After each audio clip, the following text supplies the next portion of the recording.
শহরে মনে করেন গুড়া গাড়া ডিম ডাম সব নষ্ট হয়ে গেলে হিটটা লাগলে আর টিয়ে না গাঙ্গে কোনো মাছই নাই শহরের জ্বালা শহরে একবারে শেষ করে দিয়েছে। ছোটো ছোটো মাছের ফোনাগুলি সবটি ডিম ওলা মাছটি সবটি মারি নিতে এই অবস্থা আমরা মাছ বড় বড় মাছ আমরা কোনো কারণের জন্য পাই না।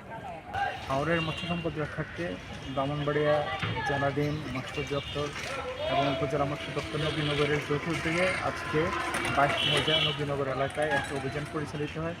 এতে প্রায় 2 লক্ষ টাকার কারেন্ট জাল উদ্ধার করা হয় এবং প্রায় 2.5 লক্ষ টাকার রিং জাল উদ্ধার করা হয় এবং এগুলো জব্দ করে স্থানীয় জনপ্রতিনিধি এবং পুলিশের উপস্থিতি এগুলো আগুনে পুড়ে বিনষ্ট করা হয়।